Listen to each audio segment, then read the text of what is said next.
everyone, and welcome. Welcome to Grace Church. I'm Beth Crane, and I'm also one of the organizers of our Summer Music at Grace series. And it's always, for the past 25 years, we've kicked this off together. Mark and I have held a first concert of the season, which has always been just wonderful, and it promises to be so again. So this is the 24th farewell reunion, but we did have a pre-union the first year, so that brings us up to a quarter century. So before we get started with our wonderful musicians tonight, and that's Brian Conway and Flynn Cohen, and they have brought somebody along as well who will play in the second half, and I'll let them do the introductions. I want to let you know that, first of all, people ask, is this an active church? It is, and we meet Sunday mornings at 9:30, and have been doing so, not us personally, but going back to 1816. This building was not built that early. And this building, true to the time it was built, has very few amenities. So if you do need to use an amenity, it's outside around to the left of the building. I think you all probably checked in when you came in, but this is a benefit. And hope that you know that if you haven't yet. Coming up in the next couple of months, we have another concert coming June 26th when we welcome Nobby Reed and friends. Nobby is a Sheldon native who is a blues man, and he will be here with a couple of his fellow musicians for United Blues. So come out for that if you can. July 17th, Frevo returns. Quartet of the Matthews, Peter and Wendy Matthews, and Bonnie and Steve Komeski. And they're a perennial favorite, so hope you'll be here for that. Then July 31st, we welcome Marshlights. And Marshlights were here in a different iteration. When they were in Hockenhaw, they've come back from the West Coast, and they're back in Vermont, and we look forward to having that. And we build this season as we go, so stay tuned. I have a few handouts.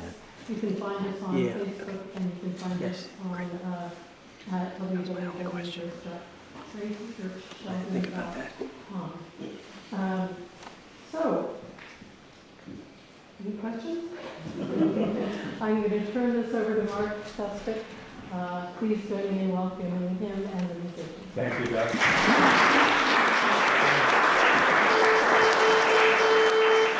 Thanks everybody for being here. I'll do this really short. There's a couple of things I wanted to say. One is, I'm glad you found your way here, particularly if you're not from here, right? The good thing is if you missed it, you would have been in Quebec by now.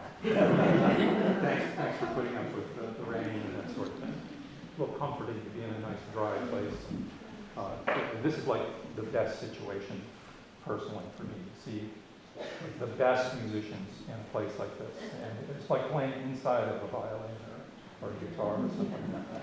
I did want to mention, last year we talked about our son who passed away 25 years ago. Had to get a bone marrow transplant, and it wasn't successful. We didn't find a good match.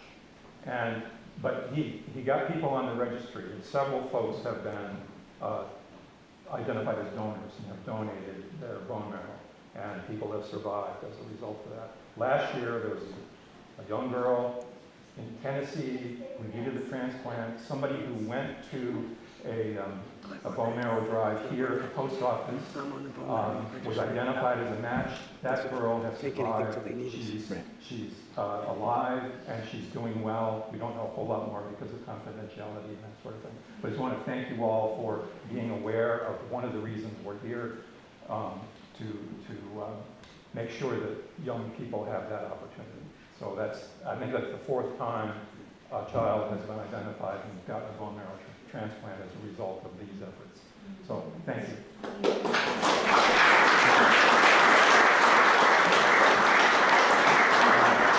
And Brian, you'll get to know them really quickly. They're the best of the best. I'm just so happy they're here. Would you please welcome our musicians? Thank you.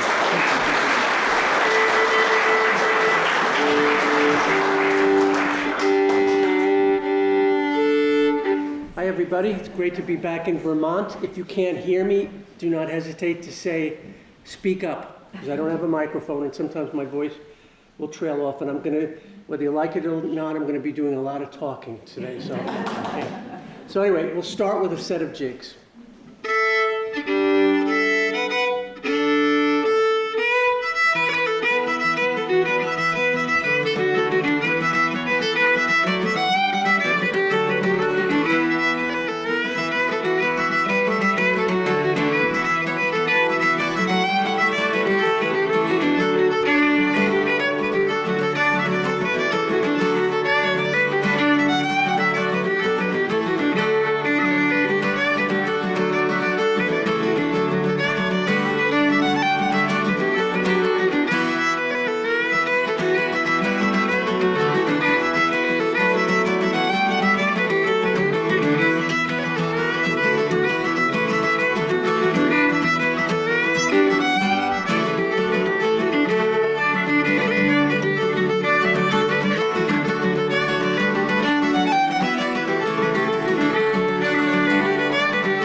so much.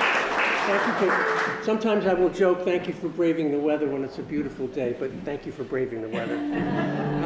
It's great to be here again, and it is a thrill for me to be playing with Flynn Cohen. I've been doing more work recently with Flynn, and I'm looking forward to doing more. We have a little mini tour going this weekend. Speak up? Thank you, I appreciate that. So, I just came out with a new album. It's called Wallace Avenue, named after the street I grew up on. As I was preparing the material for the album, it gave me an occasion to look back on all of the people who had influenced me, who had given of themselves, who had been so kind and generous to me in sharing their music, sharing their encouragement. And you'll hear a lot of the same names throughout the course of the evening. You'll hear me mention Martin Wynn, Andy McGann, Dave Collins, and my parents, and many more. So how does a kid from the Bronx end up playing in what is known as the New York Sligo style? It's an interesting journey, and I'll tell you a little bit how I came to be on it. I don't deserve any credit for being on this journey, but when I was 10 years old, a few years ago, my parents told me, "You're going to learn the fiddle." And my father played the fiddle in a Northern Irish sort of style, and he was always playing in the house. He held the fiddle down here, very sort of reminiscent of American old-timey fiddle playing, and that is not a coincidence because American old-timey fiddle music came from the same part of the world that my father did. Now, my father was obviously born hundreds of years later, but he played in a sort of a hybrid Irish-Scottish style, played a lot of English tunes. One tune that he used to play in the house all the time was a tune called The Road to the Isles, which I'm not going to make you play, but it would sound something like this.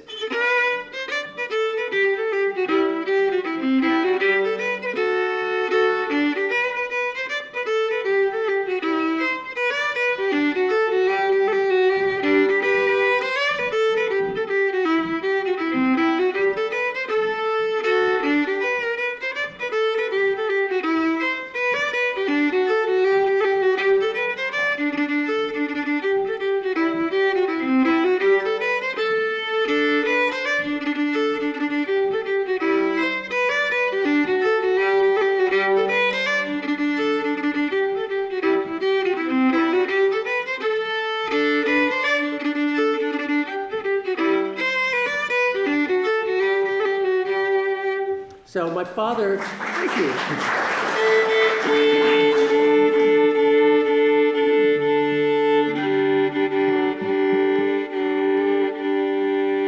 I literally just got the fiddle back from the shop yesterday, and the strings are stretching a little bit, so if I tune a little bit, I hope you be patient with me on that.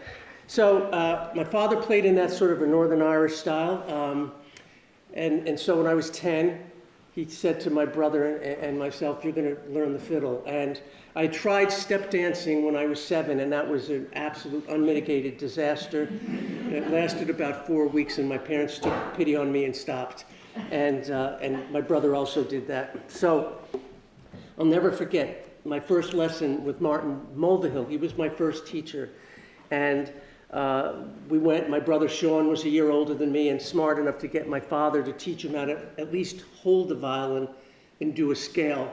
I was completely helpless, didn't understand a word the man was saying. He spoke with a really thick Kerry Limerick accent. My mother had to translate. My mother was from Tyrone as well.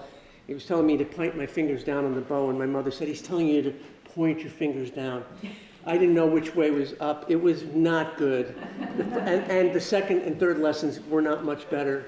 And then my father sat me down, and he said to me, using little child psychology, "I thought you were going to be the one who was going to be good at this," something along that line. And that's all I needed to hear. So I started practicing like crazy, and what a shock. Practiced, I sounded better. And I really started to take off with it. I was very young, and about 6 months after I started, my father took me to a fesh in New York. You all know what a fesh is? It's where the kids do their dancing. Back in the 70s, some of the best musicians in New York could be found on a Saturday or Sunday playing for the dancers at the fesh. And my father specifically took me there to meet or hear Andy McGann. And I was blown away the first time I heard him. He was playing on a stage with Larry Redican. And my father went everywhere with a shoebox tape recorder, and we actually have a recording of that from 1971. I still have the cassette tape. And at the end of the day, my father took me over to Andy and asked Andy if he would listen to his son play a tune. And at this point, my brother Sean was nowhere to be seen. He had already started to lose interest. And I played a tune, and I remember what reel it was the Mountain Road. And Andy, if you knew Andy McGann, he was a man of very few words at the best of times. And he struggled for something nice to say about my playing. And he said, well, he plays in tune, which I thought was a pretty good compliment. And as I'm walking away, feeling pretty good about myself, my father said to me, don't let it go to your head. What he's telling you is you're not bowing correctly. We're going to call Martin Wynn. So I'd heard all about this mysterious man, Martin Wynn, for years from my father. And he knew Martin from the 1950s. And Martin was in that Sligo style. He played in that Sligo style. He was actually taught by the same person who taught Michael Coleman. So he really was hardcore. And a couple weeks later, I get the sheet music in the mail with some bowing exercises. And shortly after that, we make an appointment to visit this mystery man for the first time for a lesson. And I'll stop talking and I'll play a set of tunes, and then I'll tell you about that first encounter. So this is, I think, the first set of reels on the new album. The first one is a tune called Good Morning to Your Nightcap, which was popularized by Michael Coleman. And just to give you an idea of how strange I was as a young man, I made a cassette recording of Michael Coleman playing this off an LP. Now, when Coleman recorded these, they were 78s, but they were reissued as LPs later. And I would listen over and over and over again to Good Morning to Your Nightcap and the tune before it, Farlow Garrett, while I was eating breakfast, like still in grammar school. I just fell in love with it. So that's the first tune. The second tune is a tune that I first heard played. The second tune is a tune that was recorded by James Morrison, who was another great fiddle player in the New York area. He was a contemporary of Michael Coleman and another leading Sligo-style player. The third tune is a tune I first heard played in my living room by Andy McGann many years later. And because I heard it in my own living room and because I heard it played by Andy, it has special significance to me. So I'll play these three reels for you.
realized after I started playing that I never told you the names of the second and third tunes. Nor did I tell you the names of the first set of tunes. So I'm going to rewind. The first jig we played was a jig called Tom Busby's, named after an uilleann piper who lived in New York. The second tune was written by, it's called Jack Farrell's name. It was written by Colin Farrell, not the movie star, but a great fiddle player from Manchester who plays with Lunasa. And he was kind enough to let me record it on the new album. And the third tune is a tune called The Rakes of Cashel. And that jig I first heard when a student came to me with it, and she couldn't really get through it. And I said, well, who did you learn it from? And she said, Liz Knowles. I got the recording of Liz playing it. I know Liz very well, and learned it off her recording. And then I asked Liz what the story was behind that third tune, and I was convinced it was a modern tune. And she said she pulled it from the O'Farrell Union Pipe collection from 1806. So it's a really old tune. The second set of tunes, I started with Good Morning to Your Nightcap. The second one was the Tailor's Thimble. And the third tune is called Kitty Shearns. If you play Irish music, you may think that what I just played is another tune called The Private Ass and Cart. Very similar, but not the same tune. So I think I'm caught up on the title so far.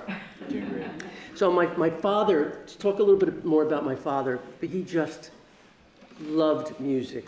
He just, more than anything. And when I would be practicing in the house, my practices were, I had an audience all the time, and that was my father at the kitchen table. And he would sit here like this, and my brother Paul, my younger brother Paul, who was a real wise guy, would put his hand under his face like this. And there'd be no sign of life if I was playing. He would just be listening so intently. So my father grew up in Northern Ireland, listening to the music of Coleman and Morrison. He just adored that Sligo style. He didn't like his own style of playing, although he was very good in it. He wanted to sound like them. And so we're off going to my very first meeting with the great Martin Wynn. And my father decides to tell my brother and I how he first met Martin. And it was 20 years before that, 1951. My father was living in the South Bronx in a parish called St. Anne's Parish, which was a real Irish ghetto in those days, near Yankee Stadium, if you know the Bronx at all. And there were a lot of Irish immigrants, a lot of Irish musicians. Jack Cohen lived in the same building as my father, just to give you an idea. He heard that this fellow Martin Wynn played the fiddle, and my father introduced himself to Martin, and he kind of made a quick, he sized up Martin a little bit too prematurely as somebody who probably wasn't the most intelligent person, and certainly not very talented by his appearance and the way he expressed himself. So feeling confident, my father played him a tune on the fiddle, and then Martin played for my father. And my father, as he was telling my brother and I, was mortified. And so he worked up the courage to ask this man, Martin, to give him some lessons. And after a few lessons, Martin sat my father down and said, Jim, you're not responding, and that was the end of that. So I'm hearing this, like, as I'm going to meet this man, and oh my God, this man must be a real tough teacher. And he opens the door of his apartment, off Jerome Avenue, and he had just a smile from ear to ear from my father. Jim, good to see you, it's been so long, and invites us in, and I'm waiting to meet this man, Martin, this guy, the mean guy. So nothing could have been further from the truth. And my father never said he was mean, but he wanted me to be afraid of him because he was afraid his sons would embarrass him.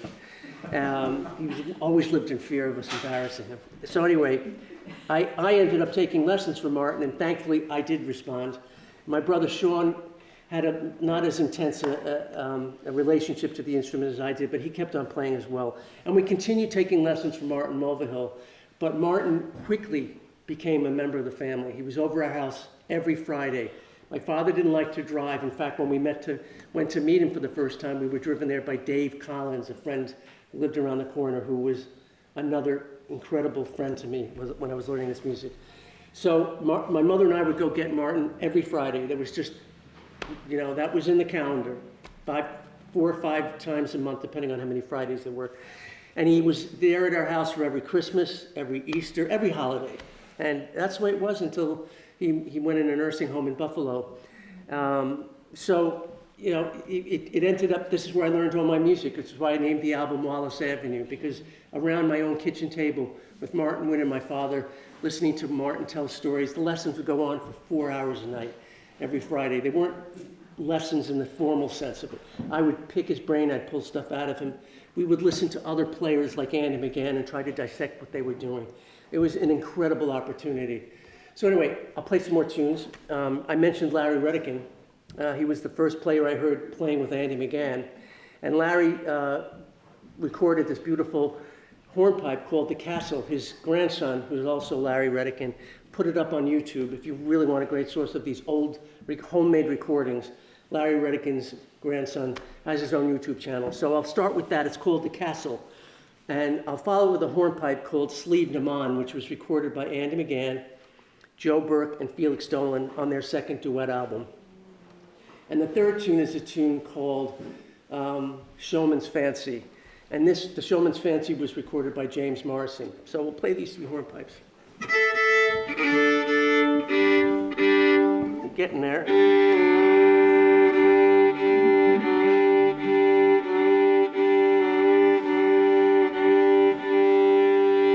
Okay. Right.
interesting, a little bit of trivia. Hornpipes are the third most common form of Irish dance music, and they're actually an English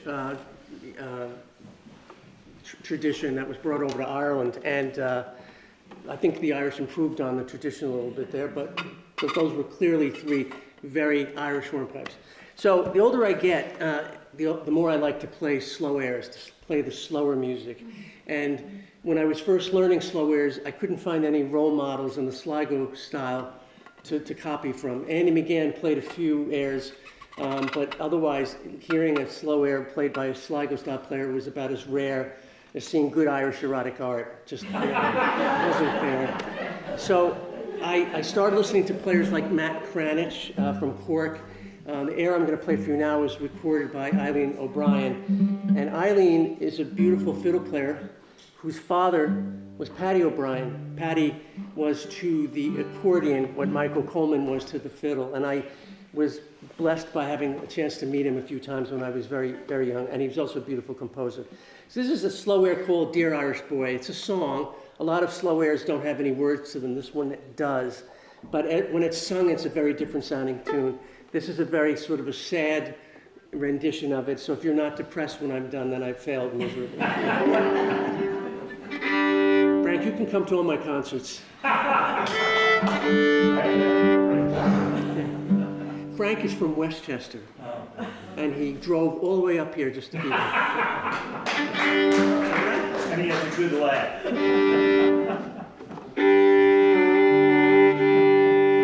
Yeah, the G string wants to go out of tune on me, so I keep on tuning it. Okay, here we go.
Flynn Cohen.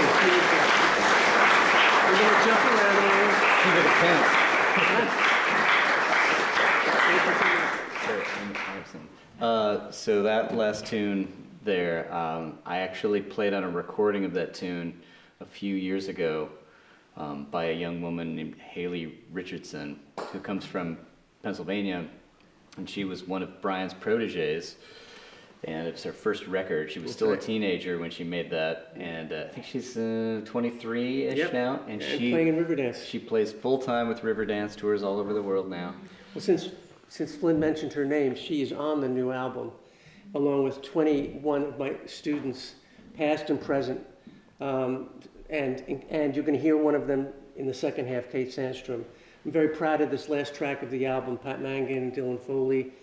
A lot of All-Ireland winners on that last track, so looking forward to playing with Cate later and playing the tune that we all played on the album. Did I interrupt you? Was that the That end? was it. That was the whole story. My stories are short, actually. I told you not to make me laugh. I'm getting over a cold, and when I laugh, I cough. Whoops. Oh, thank you. That's 2 times I owe you thank you now. First time was the umbrella, thank you. So I mentioned Dave Collins. I wouldn't be playing the fiddle if Dave Collins wasn't in my life. He was one of these people who was insanely mad for the music, and his enthusiasm was infectious. And I caught that fever from him as well. And after that first time I met Andy McGann in '71, in 1973, he had a session in his house. We lived on Wallace Avenue. He lived right around the corner on Holland Avenue. And he invited Andy McGann over. And it was a wonderful session. And my parents and I got there early. And it was just Andy McGann and me for the first hour or so. And my father, like I said, went everywhere with the shoebox tape recorder. And he recorded that whole evening, and I still have that tape. And the best parts of that evening were the parts where I didn't play. Andy's playing on his own. But during the course of that evening, he played the next 2 tunes I'm going to play. One is a tune called Minnie Foster, which is an English clog, a Northern English clog. And later in the evening, he played a tune called The Banks. And I just fell in love with both of those tunes. And they, again, it was the circumstances, who was playing it, when it was happening, that have special significance to me. I still have that tape. And we went to Ireland, and my father had the tape in the tape recorder. And my cousin Alico, who was probably 7 at the time, started singing "Oh, My Darling." And without thinking, my father hit the record button and started to record over this priceless session. He realized 4 seconds in what he was doing and stopped. But every time I hear that, and I want to hear Andy McGann playing Minnie Foster, it's interrupted by "Oh, my darling." I haven't figured a way to put it into the tune yet. So F and E flat, maestro.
interesting background for that second tune. That second tune was written by Scott Skinner, and he recorded it on an old wax cylinder in the 19-teens, and it was subsequently recorded by Coleman, who called it a barn dance, and it's become part of the Irish repertoire ever since.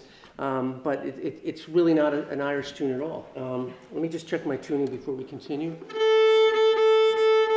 you say the name of that tune again? Huh? Can you say the name of that last The last tune was called The Banks. That's it, just The Banks.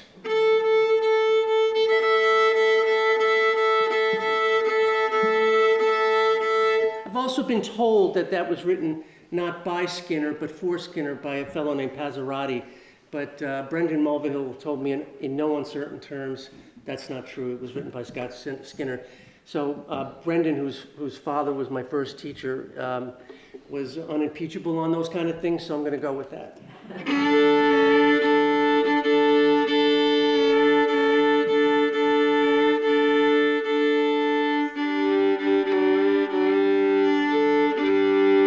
So one of my more recent collaborations is with a group called the Pride of New York. We did not give ourselves that name. It was given to us by Paul Keating.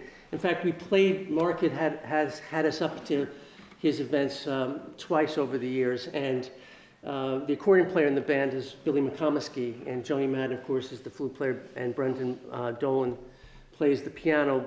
But Billy is not just a phenomenal accordion player, but he was also a brilliant composer of tunes, and one of my favorite tunes that he's ever composed is a waltz called The Diamond. And I think he wrote it over 10 years ago now, it might have even been 15 years ago, and I asked him where the title came from. And he was asked by an uilleann piper named Dan Isaacson in Baltimore if Billy would write a tune for him for his upcoming wedding. He was engaged or getting engaged.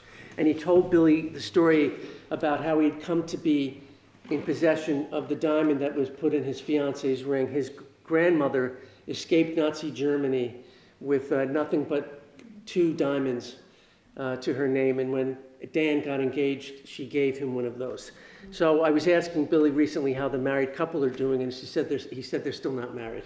So, but they're together, so that's good. So this is a beautiful waltz. If you haven't heard it before, I guarantee you will love it. D. Yeah. Let me just check again.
when I first moved to Boston in 1999, I went out every night to play in Irish sessions, because there were sessions every night of the week all over town. And Dan Isaacson was my host, actually. Drove me everywhere.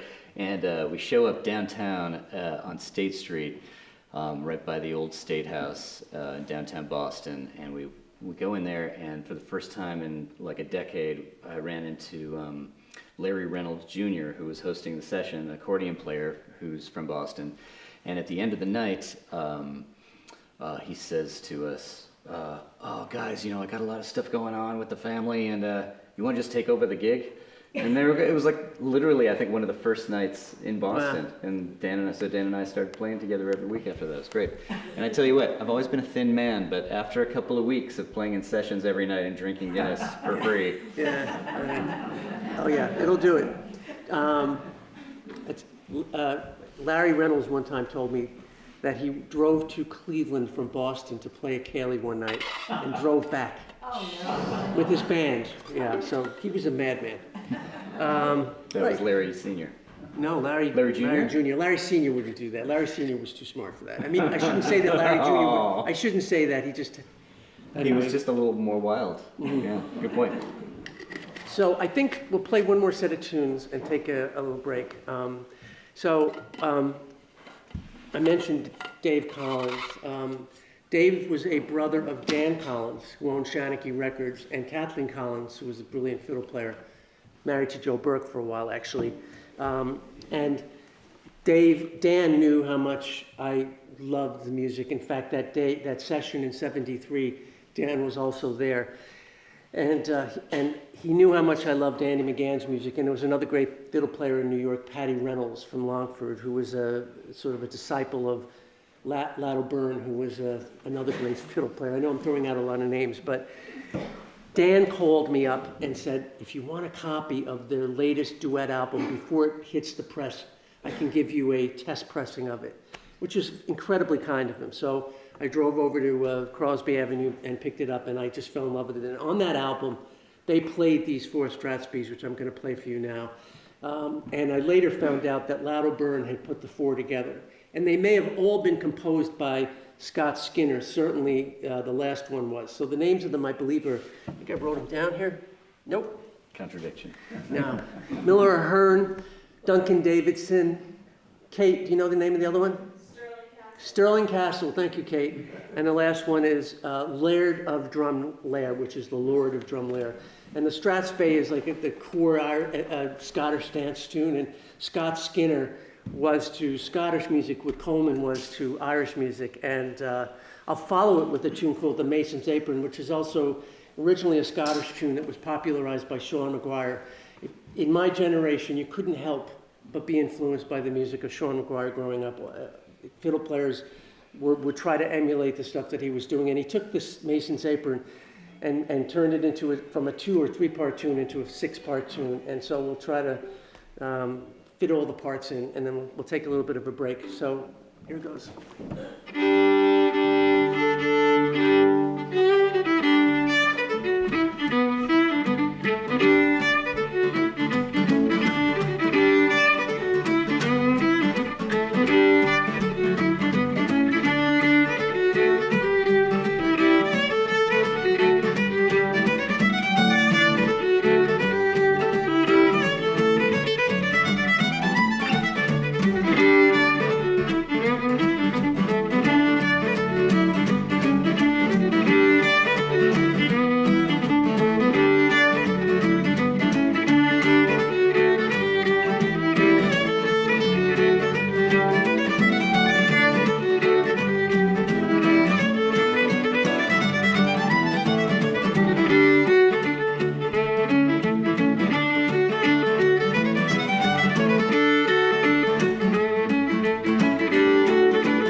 legs, buy some CDs. Yeah, so there's a merchandise table out there. I'm just going to say a few things and then we'll get back together. It hasn't been raining for about 20 minutes. So just in time to go out and get rained on. No. Refreshments are outside and have the refreshments out there. We were contemplating having them here, but please keep them out there as best you can. And after that, I gave you most of you should have gotten raffle tickets. So there's a few things that we'll be raffling off. One is a new book by Michael Friethal. Those of you who know him, great writer. He happens to be kind of a neighbor of ours. His second book, we actually have two of his current book, his second book. I won't go into an analysis of that book. You should just, hopefully, if you don't win it tonight, you should go out and get it. A gift collection from Runnemont Maple, which is right down the road from us, and then some gift certificates from Stone's Throw Pizza that you can redeem, I think, at all of the locations. So come back. We're going to break for 5 minutes, for 10 minutes, and then we'll be back in 15 minutes. When you hear the bell, come back in, and we'll begin. No, it's outside. One outside. Don't ring the bell before we're done. Then we'll do the wrap. Here we have it. Back to the music. We just need Flynn. I don't think he's back there. All right, so just if there's a Flynn Cohen in the audience, we need him. All right, there he is. I just want to say what a pleasure it is to have these two gentlemen, these two incredible musicians, and a surprise coming forward. Thank you, Mark. Thank you. And nothing I like better, I think I've said this already, but nothing I like better than hearing fantastic fiddle and accompaniment in a setting like this without amplification. And it's just great that you're both here, that you're not in Quebec now. Glad you made it. Thank you. How about a hand for Flynn Cohen? We made it. GPS, go figure. So let's give Mark a big round of applause. What a legacy he has left, not just in the music, but also in the bone marrow registry. It's just extraordinary. We all should be very grateful to people like Mark, and thank you for having us here. All right, we'll start with a set of jigs. These are more Michael Coleman tunes. The first one is a jig that has different names. The name I'm using for it today is The Frog in the Well, and follow it with a jig called Tell Her I Am. And the name Tell Her I Am is probably sort of an extraction of the term tailor I am, meaning I'm a tailor. But there's a story that's probably apocryphal that someone wrote a note and handed it up to Michael Coleman asking him if he was married. And he wrote back, Tell Her I Am. So apparently that's another way that tune got the name. And the third tune is a tune called Pet of the Piper. So 3 hardcore Sligo jigs.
Tinker, G in A minor. Great. We'll play a set of reels now. The first one is a tune called Lord McDonald's. Lord McDonald's is a tune that was Martin Wynn's favorite reel. It was a tune that was recorded beautifully by Michael Coleman, and it's, as the name would suggest, it's not originally an Irish tune, it's probably a Scottish tune. And there's an American tune that descended from this, and I can't remember the name of it. Do you know the name of the American tune? Does it go again? Well, it's Lord McDonald. So if you're old-timey fiddle players, you maybe shout out the name if you recognize it. And we'll follow it with a tune called The Jolly Tinker, which was recorded by another great New York Sligo-style fiddle player, Cate Sandstrom, who came a little bit after Michael Coleman.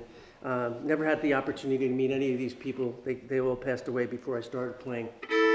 So Lord McDonald's and The Jolly Tinker, G in A minor.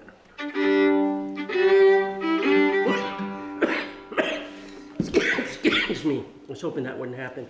All right, I'm good. Back to the grind.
Flynn was reminding me that Cate Sandstrom wrote another tune called The Maid of Mount Kisco, and it's very funny when you go to Ireland, they call it the Maid of Mount Cisco, and they have no idea that Mount Kisco is in New York, very near where I live. So when we would sit around the kitchen table, Martin would play these beautiful tunes, and one time I came home with a slip jig called Ride a Mile, and Martin played for me a hop jig version of that. Hop jigs are cousins of slip jigs. I don't know why they're called hop jigs. No one's ever been able to tell me why.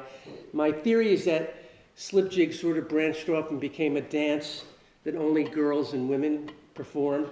and the hop jig was a dance that everybody did, including men, of course. So that's my only explanation. So the middle tune in this set is called Ride a Mile, and I recorded these on my first solo album and I recorded them with two other hop jigs that were recorded by Michael Coleman. The first one is a tune called The Fox Hunter.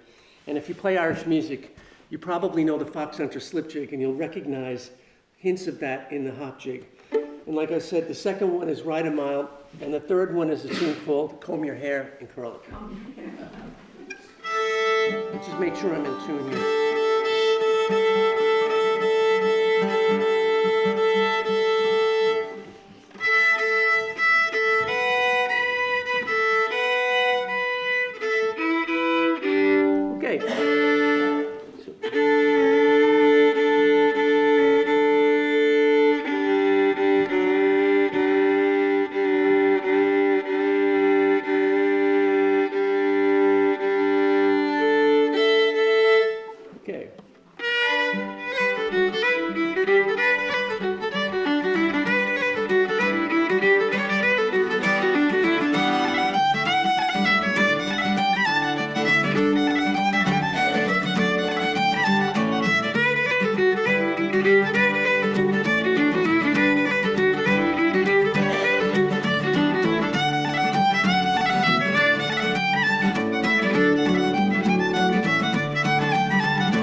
So there's a fiddle here and an empty chair. I'm going to invite Cate Sandstrom up. I mentioned Cate earlier. Cate is studying with me under a mentorship grant from the New York State Arts Council, and I am so happy to have her playing along with me. She's a brilliant fiddle player. And she, as I mentioned earlier, she's on my new album. She helped me on some other tracks as well, but she's on that final track in which not all my former students, but my best former and current students appeared. So Cate lives in Westchester. She started studying with me when she was in college and now is mentoring with me and doing some of these gigs on the road. So I'm really happy to have her here. Cate Sandstrom, everybody.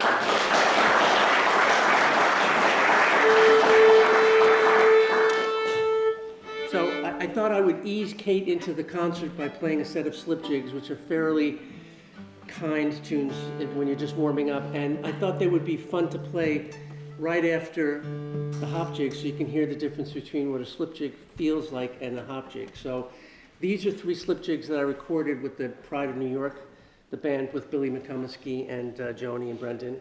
First one is a tune called Redigan's Mother, which is a weird name for a tune. You would think that they would, say her name, whatever that was. Larry Redigan's mother lived to 105. I learned the other day that she was the oldest living woman in Dublin for a while there. She lived to 105.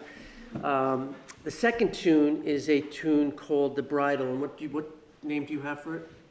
Oh no, I'm getting my slip jig sets. No, that's, yeah. No, I'm getting my slip jig Slip sets jig mixed set, up. yeah, yeah. But I am right. This is The Bridal, right? Okay. So never mind. And the third tune is a tune called The Humors of Whiskey. Oh, I don't need this one.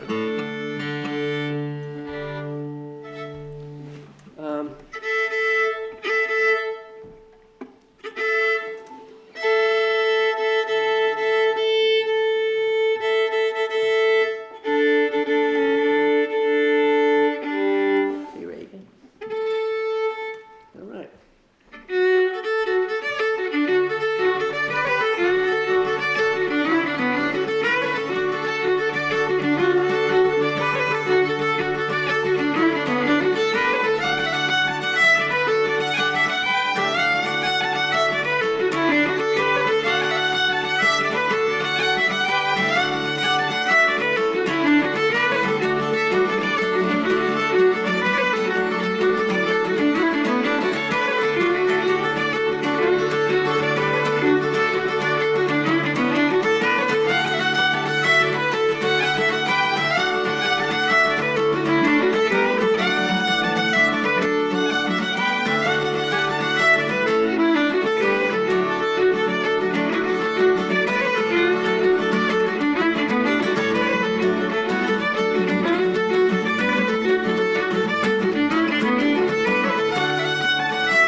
O'Carolan tune for you. We haven't done any O'Carolan music yet tonight, so most of you probably already know this, but Turlough O'Carolan was the most well-known of the Irish harpers, as they called them.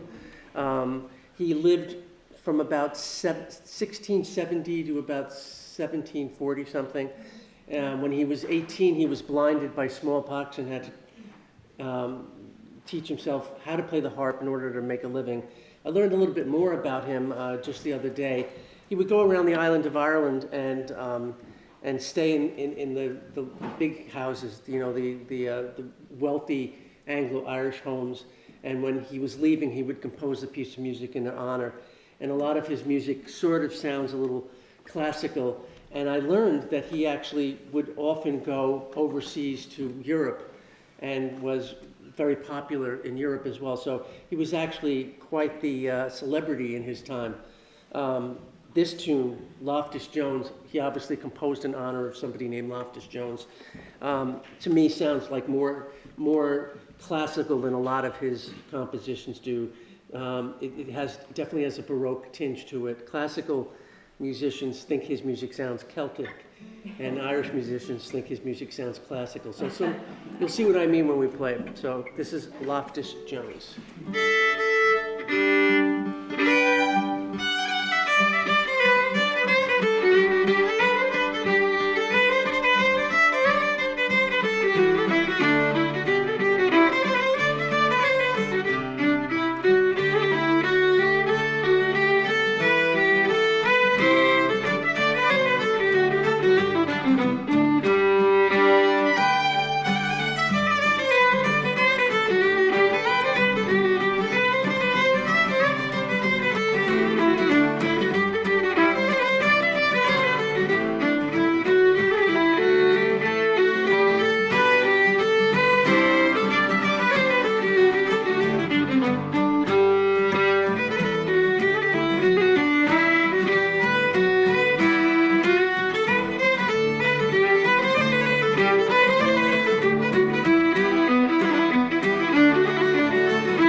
So I may have forgotten to mention this in the first half, but since I was up in Vermont last, I came out with an instructional book. It's a method book, and I like to say that if you too buy the book, you can sound just as good as Cate. Actually, Cate didn't use the book at all, but which is probably not a good way to advertise my book. But I learned by his methods. thank you. So we're playing a jig together now. This is an old tune called The Old Grey Goose. It's a multi-part tune that was recorded by Michael Coleman, and I believe it's actually a combination of a couple of different tunes. And the second jig is a jig called Rosewood, which is a rare Scottish jig, at least for me, and it was written by Scott Skinner. So Sean McGuire put these two together, and I just thought they sounded fantastic, so I've been keeping them together, and I've actually recorded them in this order. So The Old Grey Goose and Rosewood.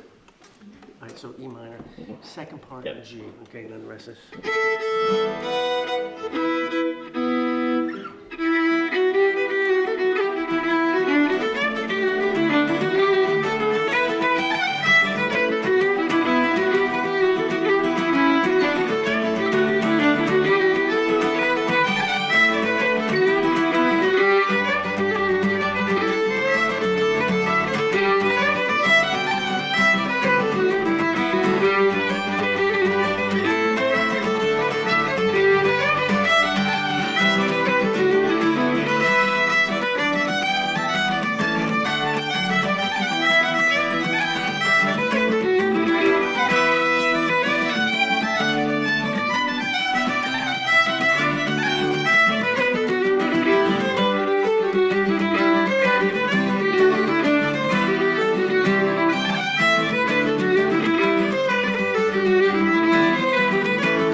play one more set of tunes, I just want to thank you all for coming out tonight. You're such a wonderful audience. You laughed at all my attempts at humor. I really appreciate that, especially Frank over there. I forgot to thank Beth. Beth spoke at the beginning, and she's kind enough to house us tonight, and she brought us over a beautiful meal. Thank you, Beth, wherever you are. Are you still here, Beth?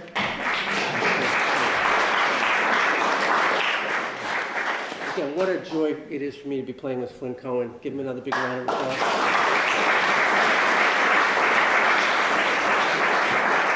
So we'll finish with the last set of the new album. It's called My Love Is in America, Lads of Leash. And I picked Lads of Leash as the second tune because Andy McGann had popularized it on his album with Joe Burke, the first one. And when I think of Andy McGann, I think of that tune all the time. And the third tune is another tune I learned from Andy called McFadden's Handsome Daughter. It's probably a very old tune as well. So once again, thank you. We'll finish with these reels. Thanks.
Here, Bring the camera in.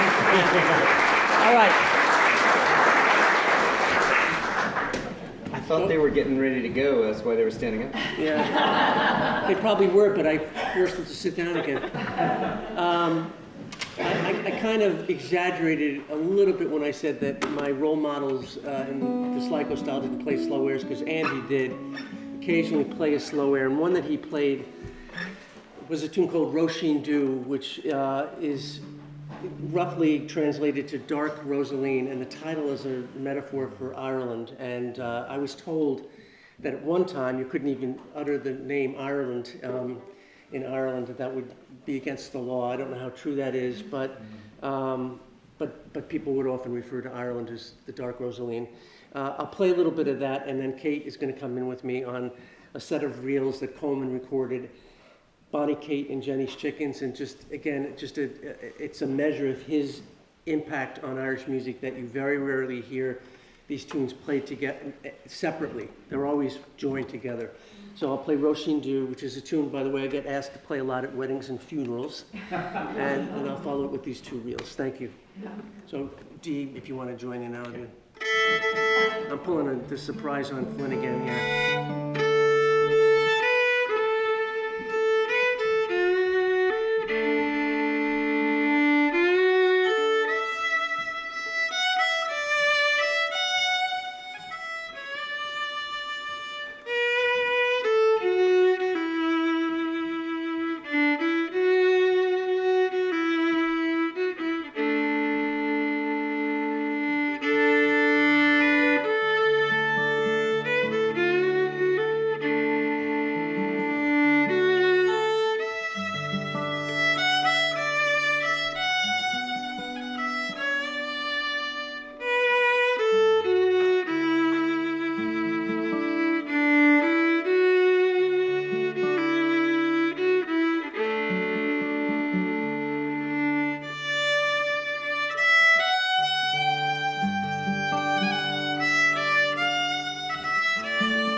Conway.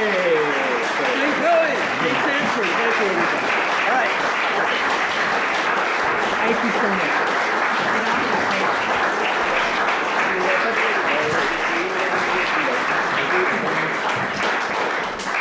All right, thank you all for being here. I think you can just go by CDs, have a chat with these folks before you leave.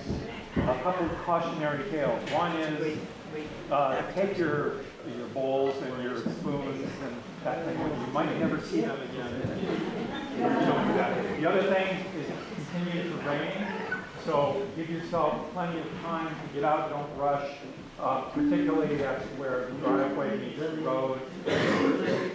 Go straight on, don't do anything tricky there. And then walk through the water, okay? I mean, move your car slowly.